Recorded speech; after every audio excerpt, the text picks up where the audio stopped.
Dr. Silvia Paroi, Assistant Professor of Community Medicine Department at the Akij Medical College, Khulna.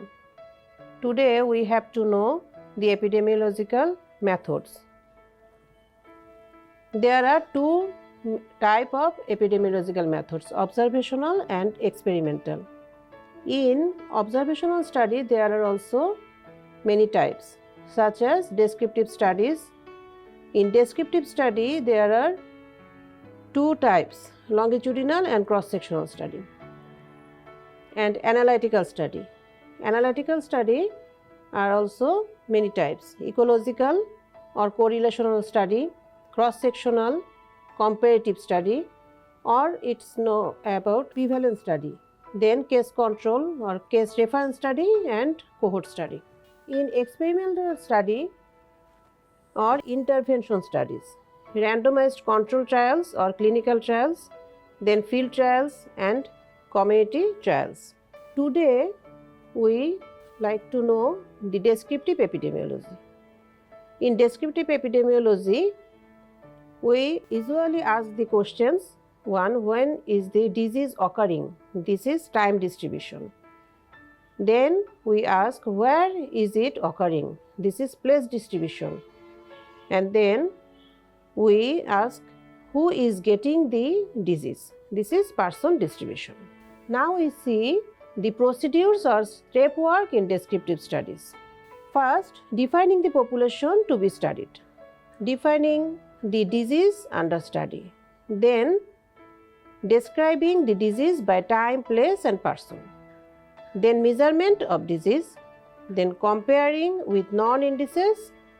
Then formulation of an etiological hypothesis. At first, we know the defining the population.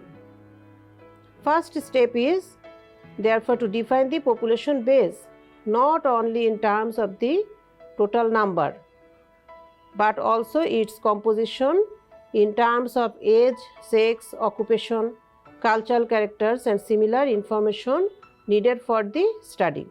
Now we have to know defined populations can be whole population in a geographic area, specially selected groups such as age, sex groups, occupational groups, hospital patients and school children, etc.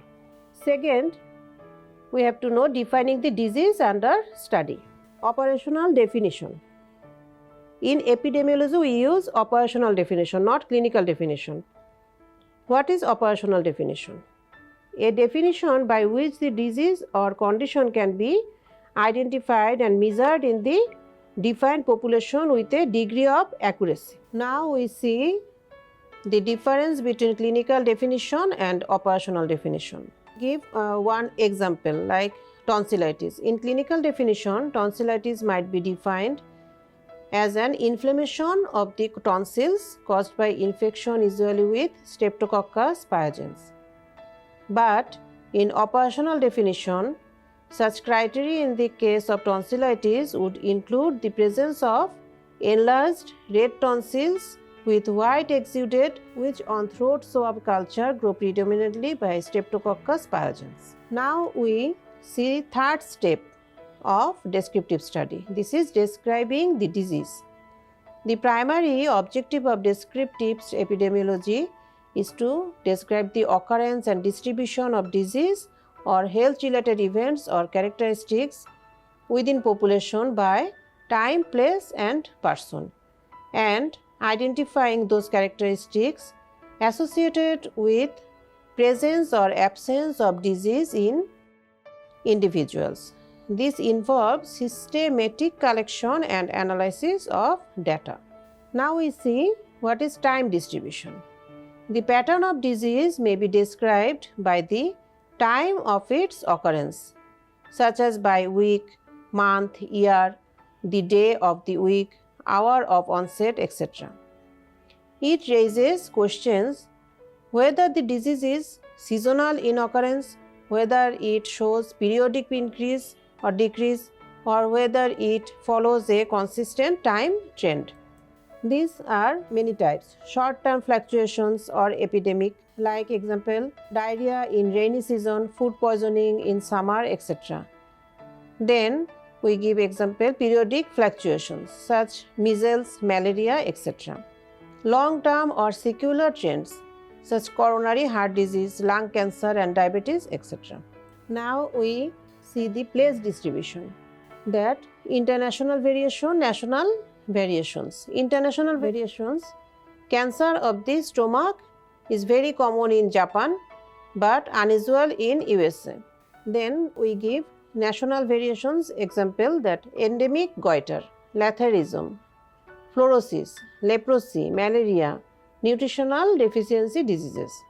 If we see rural-urban variation, that chronic bronchitis, accidents, lung cancer, cardiovascular disease, mental illness, drug dependence are usually more frequent in urban than in rural areas.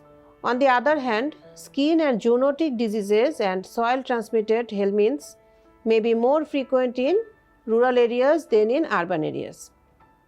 Local distributions, if we give example that cholera, typhus fever, AIDS, endemic goiter.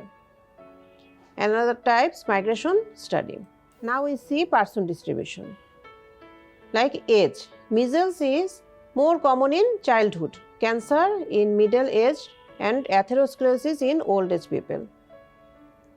If we give sex distribution, that diabetes, hyperthyroidism and obesity are strictly more common in women than in men, and diseases such as lung cancer and coronary heart disease are less frequent in women.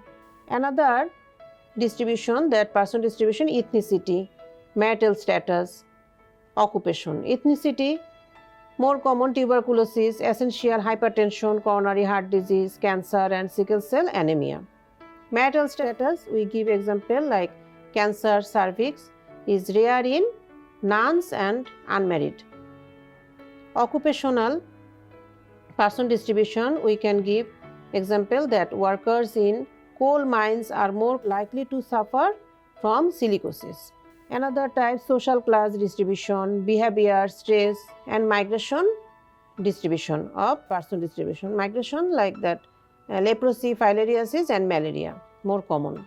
Today we like to finish our lectures, and next day we start 4 steps of descriptive study and measurement of disease. So thank you everybody.